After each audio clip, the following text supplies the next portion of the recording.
하나님 말씀은 구약 성경 시편 78편입니다.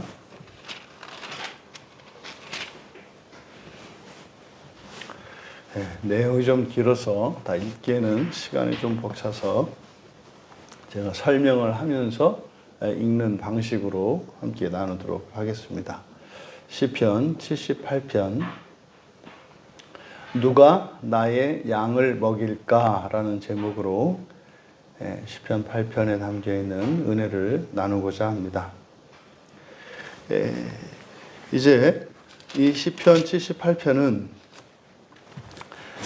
전체 72절로 되어 있는데 여기도 이제 크게 이제 세 연으로 나누어 보았습니다. 그래서 먼저 1절에서 8절까지를 1년으로 구분하고 9절에서 64절까지를 2연으로 보고 그리고 65절에서 72절 이렇게 크게 셋으로 나누어 보았습니다. 먼저 제1년은 조상들에게 명령하신 것이라고 하는 소제목을 붙여봤습니다. 조상들에게 명령하신 것.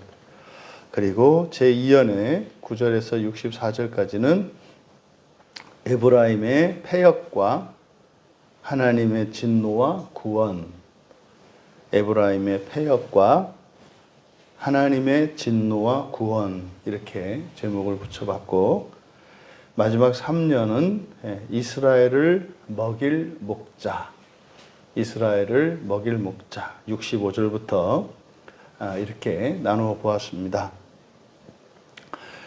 먼저 1년에 있는 내용, 제 1년에 있는 내용들은 이제 보면 이제 시인이 하나님의 말씀을 선포합니다. 이제 선지자적인 선포인데 내 백성이여 내 율법을 들으며 내 입의 말에 귀를 기울일지어다.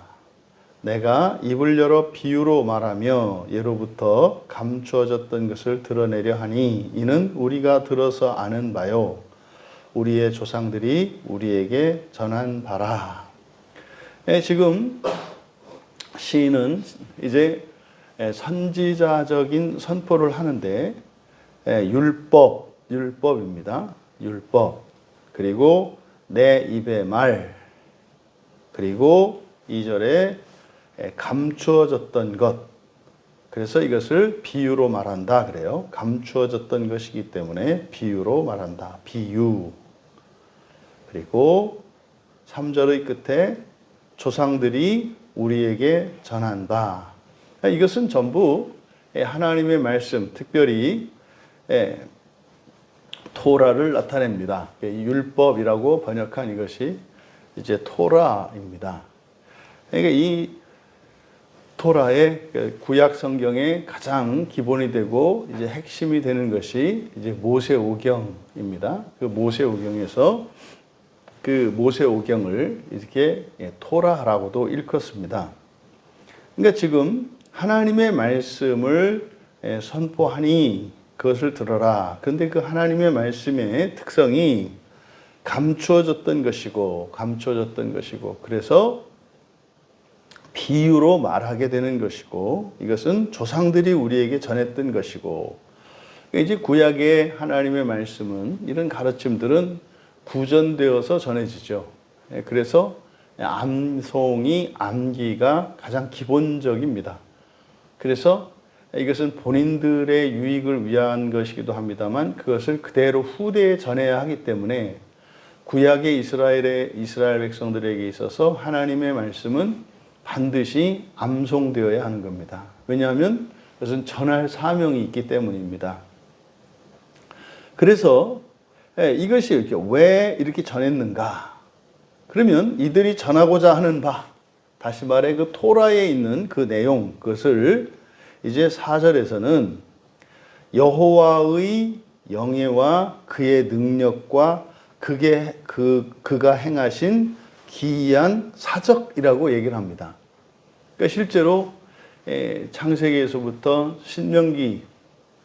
신명기에 이르는 이 모세오경에 있는 내용은 하나님의 천지창조 기사가 이제 들어가 있습니다만 실제로 하나님께서 이제 그의 백성들을 또 어떻게 구원하셨는가에 대한 역사가 이제 담겨 있습니다. 그러면 이 내용들, 이것이 이제 모세오경에 담겨 있는 내용인데 그것이 여호와의 영예요. 그리고 그의 능력과 그가 행하신 이런 기적들이 기록되어 있다는 겁니다. 그러면 이것이 그 안에 있는 것, 다시 말해서 이제 역사 속에서 나타났던 하나님이 행하셨던 일들과 그의 놀라운 능력들이 나타났는데 그것이 뭐냐? 단순한 어떤 역사적 사건, 여호와 하나님이 역사 속에 들어와서 행하셨던 그리고 나타내셨던 그의 능력을 나타내는 게 목적이 아니라 이제 5절에 보면 증거와 법도라고 돼 있어요. 여호와께서 증거를 야곱에게 그랬는데 야곱 안에 증거를 세우시며 마찬가지로 하반절도 이스라엘에게가 아니라 이스라엘 안에 토라를 두셨고 정하시고 라고 하는 것은 맞지 않고 이것은 두다라는 뜻입니다. 두셨다. 그러니까 이스라엘 안에 토라를 두셨다. 그러니까 이스라엘 백성들에게 하나님의 계시를 맡겼죠. 그것을 말하는 겁니다. 그러니까 야곱 안에 증거를 이스라엘 안에 토라를 두셨다. 그러니까 모세가 기록한 그 성경의 그 토라의 말씀 안에는 하나님이 행하신 일들과 또 하나님의 그 능력들과 그 기적들이 나타나 있는데 그것은 바로 증거요, 법도, 토라가 된다는 겁니다. 율법이 된다라고 하는 겁니다. 그러니까 하나님이 행하신 그 일들은 우리에게 어떤 증거가 되고, 그러니까 여기서는 이제 이스라엘이라고 했습니다만, 그건 결국 우리가 포함이 되거든요. 그러니까 하나님의 행하신 성경에 기록된 하나님에 관한 모든 것, 그 모든 것은 우리들에게 증거가 되는 것이고 그것이 또한 우리의 율법이 된다 이 말이에요. 그러니까 하나님에 관한 모든 계시는 하나도 그러니까 우리와 상관이 없는 것이 없다 이 말입니다. 예수 그리스도를 닮아간다라고 할 때 예수 그리스도는 그냥 사람으로서의 예수 그리스도만을 말하는 것이 아니라 사람으로서의 예수 그리스도뿐만 아니라 하나님으로서의 예수 그리스도도 우리의 표대가 되고 우리의 목표가 되는 것입니다. 그러니까 그 이야기를 지금 여기에서 말씀하시는 거예요. 5절에서. 그런데 그것을 우리 조상들에게 명령하셨고 자손들에게 알리라 하셨으니. 여러분 이것은 엄청난 계시인 거예요. 그러니까 구약에 아담에 대한 얘기나 아브라함에 대한 얘기나 다윗에 대한 이야기나 하나님이 행하셨던 이 모든 일들은 우리를 향해 있다는 거예요. 우리를 향해. 그래서 하나님께서 역사 속에서 나타나셨을 때 우리의 모든 믿음의 조상들에게 그것을 그들의 자손에게 전하도록 명하셨습니다. 그래서 끊임없이 그 조상들은 아버지는 아들에게 그 아들은 또 그 아들에게 계속해서 하나님에 관한 이런 지식들이 전수가 되는 겁니다. 그러니까 이것이 사실은 우리의 책임이고 의무입니다. 그래서 시인도 그렇게 한다는 거죠. 그렇게 하는 그렇게 하는 목적을 이제 7절에서는 이제 긍정의 유익, 그리고 8절에서는 부정의 유익을 다루고 있는데 긍정의 유익이라고 하는 것은 이렇게 해서 뭐뭐 할 수 있게 된다라는 것이고 부정의 유익이라고 하는 것은 뭐뭐하지 않게 된다는 겁니다. 그러면 하나님의 말씀이 후대에 전수되어짐으로써 후대의 자손들에게 어떤 유익을 끼치는가? 7절에서는 소망을 하나님께 둘 것이고요. 그리고 하나님께서 행하신 일들을 잊지 않을 것이고요. 그리고 오직 그의 계명을 지킬 것이라는 거예요. 그러면 바꾸어 말하면 우리가 하나님이 아닌 다른 데에 소망을 두고, 그리고 하나님이 행하신 일을 알지 못하고, 그리고 그의 계명이 아니라 다른 무엇을 우리가 지킨다면, 그러면 바로 앞에 우리에게 전수되어야 하는 그것이 전수되지 않은 겁니다. 그러니까 하나님의 이 율법이 자손에게 전수되었을 때 7절과 8절의 결과가 일어난다는 거예요. 그러니까 7절과 8절은 따로 해야 되는 것이 아니라 그것은 결과적으로 당위적으로 일어나는 겁니다. 그러니까 하나님에 대해서 우리가 온전히 알면요, 하나님을 믿지 않을 수가 없고요, 하나님 이외에 다른 것에 소망을 둘 리가 없고요, 하나님이 행하신 일을 잊어버릴 수가 없어요. 근데 예수 그리스도를 믿으십시오. 그리고 하나님 말씀대로 사십시오. 이러한 가르침은 어폐가 있다는 거예요. 예수 그리스도를 믿으면 그렇게 되는 겁니다. 그러니까 우리들이 온전히 구약에 나타난, 그냥 여기서 이야기하는 토라에 나타난 하나님에 관한 그 지식과 하나님의 영광과 그 능력들이 전수되면 이렇게 되는 거예요. 하나님께 소망을 두게 되고 하나님이 행하신 일이 잊혀지지가 않는 거예요. 그리고요, 오직 그의 계명만 지키는 거예요. 다른 것을 지킬 필요가 없는 거예요. 근데 이게 지금 분리가 되어 있고, 바로 원인이 되는 그것, 그러니까 하나님 지식을 온전히 전하면 이렇게 되는 겁니다. 그런데 온전히 전할 생각을 하지 않고 이렇게 하려고 한단 말이죠. 이게 지금 구약의 이스라엘이 그랬고 신약의 그리스도인들 또한 다르지 않은 거거든요. 여러분, 무엇인가의 진정한 가치를 알면, 그 가치가 어마어마하게 크다면 어떠한 희생이나 손해도 감수하고 그것을 위해서 하지 않겠습니까? 그러니까 쉽게 얘기해서 요 안에 이렇게 작은 상자 안에 100만 원이 들어있는데 말이에요. 이렇게 해서 한 걸음을 걸을 때마다 10,000원씩 내야 된단 말이에요. 일테면.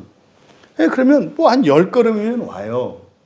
그러면 10,000원짜리 10장을 꺼내서 거기다가 이 10장을 깔고 이 100만 원이 있는데 와서 가져가지 않겠습니까? 그러니까 이 가치를 알면, 99장이라도 남잖아요. 그러니까 할 만한 거 아니에요? 그런데 이 가치를 온전히 드러내지 못하고 이 가치를 알려주지 않고 가라고 한단 말이에요. 가야 한다. 그럼 여러분, 여기에 있는 상자에 들어있는 100만 원을 얻는 것은, 이것을 구원이라고 할 때, 그럼 이걸 갖기 위해서 일단 10,000원짜리 10장을 준비해라. 그걸 똑바로 놓고 한 장씩 놓고 밟고 가라. 어떤 사람은 그대로 그냥 10장 준비해서 놓고 가서 이거 얻는 사람 있을 수 있습니다. 있어요. 그러니까 그 사람 생각으로는 그냥 다 하면 되는 거 아닌가? 그런데 사람이 이렇게 단순하지가 않아요. 별의별 생각을 다 한단 말이죠. 거기 갔는데 그 안에 100만 원이 아니고 5만 원 들어있으면 어떡하지? 손해 아닙니까? 5만 원 손해잖아요. 5만 원이 뭐예요? 그걸 누가 믿어? 있는지 없는지? 내 돈에, 내 지갑에 든 10만 원을 그냥 날려버릴 수도 있다는 생각을 안 하겠습니까? 왜? 우리 안에 이런 거짓 감정들이 일어나기 때문에, 그래서 말도 안 되는 이런 상상들을 하기 때문에 이런 방식으로 우리들이 신앙생활을 해오는 거예요. 그러니까 왜 예수를 믿습니까? 왜 교회를 갑니까? 왜 교회에서 성경에서 말하는 구원을 왜 받아야 됩니까? 그 가치를, 그리고 그것이 분명하게 무엇인지를 알고 그 가치를 안다면, 여러분, 자기가 얻고자 하는 그것보다 더 큰 투자를 하는 것은 어리석은 짓이잖아요. 사실은 우리가 신앙생활함에 있어서 예수를 믿고 살아가는 데 있어서 우리의 삶이 지지부진하고 우리의 삶이 온전히 그 신앙을 따라 살아가는 일에 우리가 이렇게 전부 그냥 집중할 수 없는 것은 단지 그 사람이 어떤 믿음이 있고 없고 뭐 인격이 어떻고 힘이 이 문제가 아니라 가장 1차적인 문제는 이 가치가 이 성경을 통해서 우리에게 하나님이 주시려고 하는 그 구원의 영광과 그 가치가 제대로 드러나지를 못했어요. 그러니까 다 뜬구름 잡는 이야기 같고요. 어떤 사람은 되고 어떤 사람은 안 된단 말이에요. 근데 성경은 분명히 얘기한단 말이에요. 하나님의 의는 차별이 없다. 무슨 말입니까? 누구라도 그것을 추구하게 되어 있다는 거예요. 어떤 상황에서라도 그것을 위해서 살아갈 것이고 어떤 역경과 시련과 반대에 부딪힌다 할지라도 절대로 포기하거나 벗어나는 일은 없을 거라는 거예요. 그러니까 그 절대적인 가치거든요. 그러니까 절대적인 가치는 언제 어디에서나 어떤 사람에게나 가장 큰 가치인 거예요. 그러니까 그것을 목표로 살아가는 사람은, 절대적인 가치를 목표로 살아가는 사람은 인생에 후회가 있을 수 없고요. 망설임이 있을 수가 없어요. 그러니까 이게 지금 그 가치가 드러나지 않은 거죠. 그 지금 여기서 그 말씀을 하는 겁니다. 결과로서 이렇게 되는 거예요. 그러면 또 8절에서는 부정의 유익이 뭐냐? 그들의 조상들 이렇게 돼 있어요. 완고하고 패역하여 그들의 마음이 정직하지 못하고 그 심령이 하나님께 충성하지 아니하는 세대와 같이 되지 아니하게 하려 하심이라. 그러면 결국은요, 이렇게 하나님 지식이 온전히 우리에게, 그래서 그 가치가, 구원의 가치가 무엇인지 우리에게 알려지면 조상들이 했던 것처럼 이렇게 하지 않을까라는 거죠. 완고하지 않을 것이요, 패역하지 않을 것이요, 마음이 부정직하지 않을 것이라는 거죠. 그래서 불충하지 않을 거라는 거죠. 이 부정의 유익입니다. 그러니까 여러분 완고하지 마십시오. 패역하지 마십시오. 정직하십시오. 충성하십시오. 아니 누가 그렇게 하기 싫어서 안 하나? 안 되는 거지. 여러분 하나님을 온 마음을 다하여 사랑하십시오. 여러분들은 행복해지실 겁니다. 안 된다니까요. 사랑하고 싶지 않은가요? 미워하지만 않아도 다행이지. 안 된다니까요. 그러니까 지금 우리들의 이런 신학은 물론이요, 신앙생활에 큰 오류가 있다는 것을 1년에서 우리가 알 수 있습니다. 그런데 지금 8절에서 이야기했던 것처럼 그 조상들이 어떻게 했다고요? 완고했고 패역했고 마음이 정직하지 못했고 불충했다고요. 이제 그 사례로서, 역사적 사례로서 이언에서 쭉 얘기를 하는 겁니다. 그러면 바로 이겁니다. 온전히 조상들에 의해서, 아버지에 의해서 자녀들에게 그 하나님의 영광과 하나님의 행하신 일들, 그리고 그 하나님의 능력이 전해지지 않으면 어떤 일이 일어나는지를 역사적으로 보여준 거예요. 그러니까 에브라임 자손은, 에브라임이라고 하는 이유는 보통 이스라엘, 그러니까 이 분열왕국 이후에 남쪽을 유다라고 하고 북쪽을 이스라엘이라고 하지 않습니까? 근데 이 이스라엘이라고 하는 의미가 이중적인 의미로 쓰여요. 그러니까 남북으로 나뉘었을 때 북쪽 지역만을 가리키기도 하고, 또 야곱이 새로운 이름을 가지게 된 이스라엘, 그래서 남북 전체를 또 이스라엘이라고도 한단 말이에요. 그래서 이것이 혼동되지 않도록 하기 위해서 쓰는 표현이 에브라임이에요. 에브라임. 에브라임이라고 할 때 이것은 반토막난 북쪽 이스라엘만을 지칭할 때 에브라임이라고 이야기합니다. 그래서 이때도 이스라엘이라고 할 수 있는데 이스라엘은 북쪽을 북쪽만을 의미할 때 이때는 에브라임이라고 한단 말이에요. 에브라임 자손은 무기를 가지고 활을 가졌으나 전쟁의 날에 물러갔도다. 무슨 말이냐면 졌다는 거예요. 힘도 있고 무기도 있고 다 있어요. 그런데 어떻게 해요? 졌다는 거예요. 또 10절에 보면은 하나님의 언약을 지키지 않고 율법 준행을 거절하며 언약도 있었고 율법도 있었는데 지키지 않는다 이 말이에요. 거절한다 이 말이에요. 거부한다 이 말이에요. 그리고 그들은 다 잊었도다.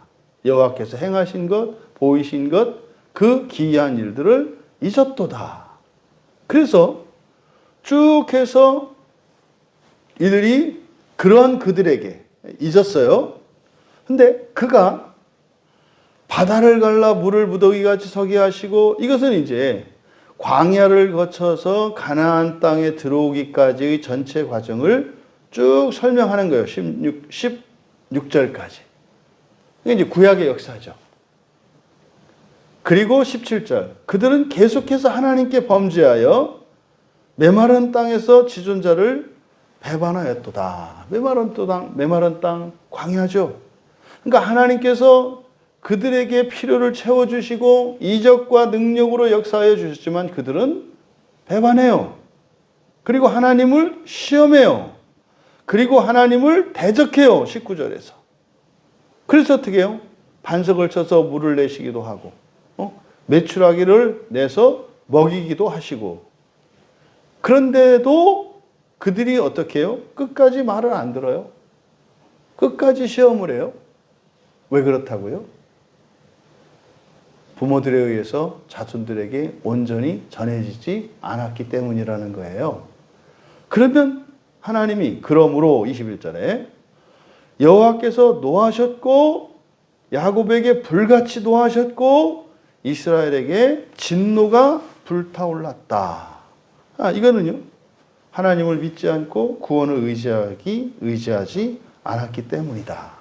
이게 지금 구약의 역사를 말하는 거죠. 이것은 뭡니까? 이스라엘의 이런 배교와 불순종과 이런 우상숭배와 이 온갖 이런 범죄들을 말하는 거잖아요. 그때 하나님이 진노하셨죠. 그러나 23절에 그러나 그가 우리의 궁창을 명령하시며 하늘문을 여시고 그들에게 만나를 비같이 내려 먹이게 하시고 먹이시며 하늘 양식을 그들에게 주셨나니. 여러분 그러함에도 불구하고 하나님은 그들을 죽이지 않으시고 버리지 않으셨다는 거죠. 범죄가 있어서 하나님이 진노하시지만 그래서 심지어는 죽이기도 하시지만 버리지 않으신다는 거예요. 그들을 여전히 살리신다는 거죠. 그 하나님입니다. 그래서 이스라엘이 범죄했을 때 하나님께서 진노하시고 그들을 징계하시기도 합니다만 사실은 그 징계 자체가 구원의 수단이란 말이에요. 구원의 방식이란 말이에요. 그리고 그들에게 필요한 것들을 끊임없이 공급해 주신단 말이죠. 그래서 29절까지 배불리 그들이 원하는 대로 먹여 주신다는 거죠. 그러면 좀 이렇게 돌아설 법 하지 않습니까? 근데 30절에 가니까 그러나 그들이 욕심을 버리지 아니하며 그리고 32절에 이러함에도 그들은 여전히 범죄하며 그 사이에 뭐가 있습니까? 욕심을 버리지 않는 것과 그들이 여전히 범죄하는 것 사이에 하나님께서 노여움을 나타내셔요. 그래서요 진노하신다 이 말이에요. 그런데도 여전히 범죄한다 이 말이에요. 뭘 얘기하는 겁니까? 하나님이 어여쭈쭈 해도 말 안 듣고 하나님이 벌을 주셔도 말 안 듣고 이게 이제 요즘에 흔히 말하는 사춘기 있는 애들 달래도 안 되고 겁줘도 안 되고 하라고 해도 안 하고 하지 말라고 해도 또 안 되고 이래도 안 되고 저래도 안 되고 딱 이런 모습이었다는 거잖아요. 그래서 또 하나님이 33절에 보니까 그들의 날들을 헛되이 보내게 하시고 그들의 햇수를 두려움으로 보내게 하셨도다. 그러니까 광야에서 팽팽 돌아요. 거기서 40년을 살 필요가 없잖아요. 당장이라도 회개하면 그 다음날 바로 들어가면 되는 거 아닙니까? 40년을 산들 뭐합니까? 그냥 뱅뱅 돌다가 다 죽어버려요. 그러니까요. 헛됐죠. 그러니까요. 두렵기만 해요. 이게 가나안 땅으로 데려간다고 해서 왔더니만 하나씩 둘씩 막 죽이기 시작하는데 말이죠. 뭐 이게 소망도 없고 뭣도 없고 뭐 전보다 나아진 것도 없고 말이죠. 이런 거죠. 그런데 하나님이 34절에 그들을 죽이실 때에 그들이 그에게 구하며 돌이켜 하나님을 간절히 찾았고, 이제 좀 정신이 좀 들었나 봐요. 그죠? 이게 뭐하니까? 막 죽어나가니까. 죽으니까 딱 죽기 직전, 이게 뭡니까? 바닥이죠. 꼼짝달싹 못할 때죠.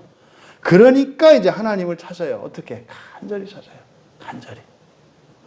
그러니까 하나님이 그들의 반석이시며 지존하신 하나님이 그들의 구속자이심을 기억하였도다. 그때서 이제 조상들로부터 들었던 그렇게 기억을 하는 거잖아요. 그러면은요, 이제 하나님이 구원하시지 않겠습니까? 근데 36절에 그러나 그들의 입으로 아첨했고 거짓말. 이게 뭐예요? 죽게 됐으니까 살라고 했다 이 말이에요. 그래서 하나님께 행하는 그들의 마음이 정함이 없고 언약에 성실하지 아니하였어요. 또다시 그러니까 죽게 되니까 살려주면 할게요 뭐 이랬다는 거잖아요. 그래서 38절에 오직 하나님은 긍휼하심으로 죄악을 덮어주시어 멸망시키지 않으시고, 그러니까요, 하나님께 사기치고 거짓말하고 이용하고 그래도 어떻게 하셨다? 멸망시키지는 않으시고 진노를 여러 번 돌이키셨고 모든 분을 다 쏟아내지는 않으셨다. 하나님이 진노하셔도 어떻게 하신다? 최소한만 하신다. 최소한만. 그렇게 하신 이유가 뭡니까? 그들은 육체며 가고 다시 돌아오지 못하는 바람임을 기억하셨습니다. 이것은 창세기 6장 3절에서 하나님이 홍수로 세상을 씻어내실 때 그때 6장에서 그랬잖아요. 심판하지 않겠다고. 왜? 니들은 금치산자야. 니들 이렇게 뭐 심판의 대상이, 너희들은 그 감옥이 필요한 사람들이잖아요. 너희들은 정신병원이 필요한 사람들이야. 뭐 이거잖아요. 그 얘기를 하는 겁니다. 40절부터 또 그들이 광야에서 반항하고 슬프시게 하고 41절에 시험하고 노엽게 하고 42절에 구원하신 날도 기억하지 않고, 똑같죠. 뭐 요즘이나 옛날이니까 하나도 안 달라졌어요. 그때의 43절에 하나님께서 애굽에서 그의 표적들을, 소환들에서 그의 증조들을 나타내셔서, 그래서 하나님이 행하셨던 일들, 이거는 이제 사실 애굽에서 떠나올 때 일으키셨던 10가지 재앙들을 쭉 다 열거를 합니다. 53절까지. 그리고 마침내 그들을 홍해를 건너서 54절에 손으로 만드신 산으로 인도하시고, 신의 산이죠. 그리고 그 나라를 그들의 앞에서 쫓아내시고 줄을 쳐서 그들의 소유를 분배하시고 이스라엘의 지파들이 그들의 장막에 살게 하셨도다. 가나안 땅에 들어갔죠. 그러나 또 그러나요. 그들은 지존하신 하나님을 또 시험하고 반항하고 명령을 지키지 않고 57절에 가니까 배반하고 거짓을 행하고 조상들 같이 또 반복해요.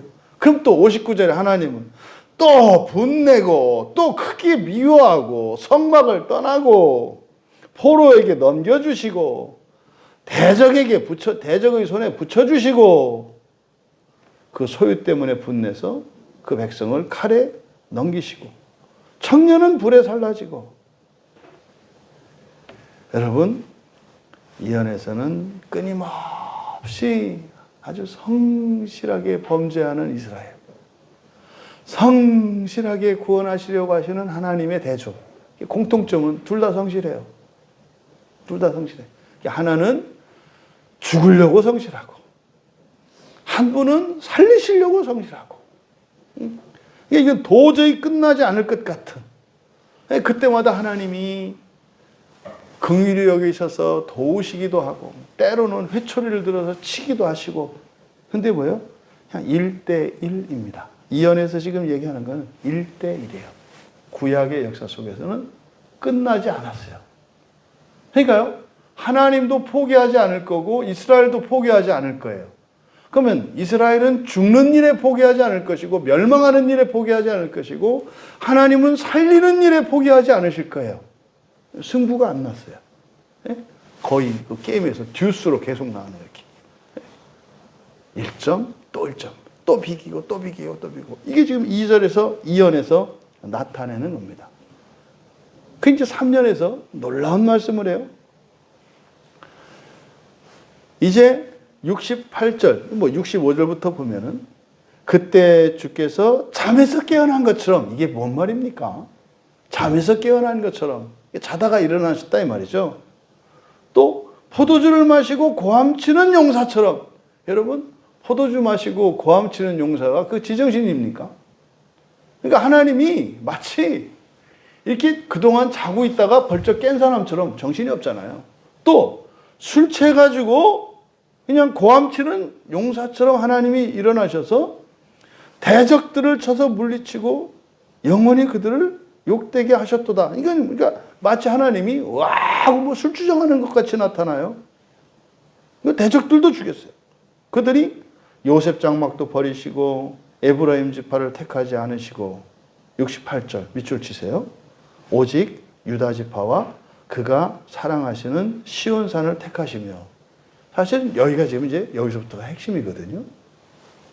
오직 유다 지파와 그가 사랑하시는 시온산을 택하시며 여러분 구약에서 하나님이 택하신 지파는 레위 지파예요. 레위를 잡아서 하나님 레위 지파를 하나님 소유를 삼으셨잖아요. 근데 왜 유다 지파를 삼았다고 할까? 이것은 이제 그 다윗 왕을 얘기하는 거잖아요. 다윗 가문을 얘기하는 거죠. 그 뒤로. 그리고 이제 70절에서 바로 나오죠. 유다 지파는 바로 다윗이죠. 다윗을 택하셨어요. 이거는 지금 그리스도에 대한 예표입니다. 양의 우리에서 취하시며 양의 우리가 뭡니까? 종 다윗을 택하실 때 양의 우리에서 취하셨다라는 게 사실은 모든 하나님의 모든 백성들 가운데에서 다윗을 하나 선택하셨다는 거잖아요. 다 양이잖아요. 그러니까 다윗도 양이에요. 양의 우리 안에 있던 똑같은 양인데 하나님의 어린 양인데 그 중에 다윗을 택하셨다는 거예요. 그래서 71절 앞에는 번역이 잘못되어 있습니다. 젖 양을 지키는 중에서가 아니고 젖 먹이는 양을 따르던 그러니까 거기는 완전히 그러니까 단수도 복수로 번역되어 있고 젖 양을 지키는 중에서가 아니라 젖 먹이는 양을 따르던 그예요. 그러니까 뭡니까? 어미 양을 따라다니던 다윗 이렇게 얘기를 하는 거예요. 젖 먹이는 양을 따르던 그를 이끌어내사 그의 백성인 야곱 그의 소유인 이때 그는 여호와 하나님이죠. 야곱과 이스라엘을 기르게 하셨더니 이언에서는 끊임없이 팽팽하게 하나님은 구원하시려고 하는데 끝까지 죽으려고 하는 승부가 나지 않은 상태였잖아요. 그때 하나님이 마치 자다가 일어난 것처럼 술 취한 분처럼 그러니까요 말도 안 되는 방식으로 뭐 하셨다는 겁니까? 다 내비쳐 두고 이제는요 한 사람을 택했다는 거예요. 누구? 다윗을. 그래서 다윗에게 어떻게 하셨다? 그런 그들을 하나님의 백성된 그들을 다윗에게 기르게 하셨다는 거예요. 다윗에게 맡겼다는 거죠. 그러니까 마치 지금 이 내용은 그런 거예요. 야, 나는 더 이상 못하겠다. 진짜 난 해도 너무 이거는 나는 살려야 되는데 죽이지가 않을 수 없어. 그러니까 죽이지 않을 수 없는데 살리지 않을 수 없어. 이런 상황이거든요. 그러니까 하나님이 야, 나 이제 진짜 못하겠다. 이거 네가 해. 그래서 하나님이 하실 일을 다윗을 선택하셔서 다윗에게 맡기셨다는 거예요. 그러니까 예수님이 베드로한테 마지막에 내 양을 먹여라, 내 양을 먹여라. 예수님 그 마음이었나 봐요. 사도들 택해가지고 하다 보니까 야, 너 나 사랑하니? 너 나 사랑하니? 나 너무 힘들어. 네가 진짜 나 사랑하니? 네가 좀 해봐라. 뭐 이런 거잖아요. 그러니까 지금 이 시에서 그렇게 얘기를 하는 거예요. 이 다윗에게 기르게 하셨다. 나는 못 키우기 때문에 너나 키워라. 뭐 이런 모양새인 거죠. 여러분, 이에 그가 그들을 자기 마음의 완전함으로 기르고 그의 손에 능숙함으로 그들을 지도하였도다. 할렐루야. 다윗이 하나님보다 낫네. 하나님 못했는데. 그러니까 예수님이 너희들이 내가 한 것보다 더 큰 일을 할 수 있을 것이다. 이런 거네. 그러니까 여러분들이 누군가에게 전도해서 사람 고치고 데려올 때 예수님 깜짝 놀라는 거예요. 야, 이제 내가 죽으라고 해도 안 되는 애인데, 야, 너는 그걸 하니? 이렇게 놀라신다는 거죠. 그러니까요, 하나님이 정말 인간적인 분이세요. 인간적인 분이시고, 그러니까 하나님도 참 애를 많이 쓰셨겠다. 이게 지금 시인의 고백이에요. 시인의 고백. 여러분, 교회는요, 하나님의 백성된 구약의 이스라엘을 먹이는 목자예요. 이 세상의 교회는요, 바로 하나님이 택하신 양의 우리 가운데에서 오히려 젖 먹고 커야 되는 똑같은 어린 양인데 그 중에 한 양을 택하셔서, 네? 저도 제약가림 못하고, 네? 그 젖 먹이는 양을 따라다니면서 젖을 빨아 먹어야 사는 어린 양이라니까요. 근데 그 어린 양으로 하여금 어떻게 해요? 하나님도 감당 못하셨던 하나님의 백성들을 먹이도록 하셨다는 겁니다. 그런데요, 여기서 놀라운 진리를 우리가 깨달을 수 있어요. 부활의 진리를 뽑아낼 수가 있어요. 만약에 하나님이 다 하셨더라면 다윗을 택하실 필요도 없고 다윗이 그렇게 할 수도 없겠죠.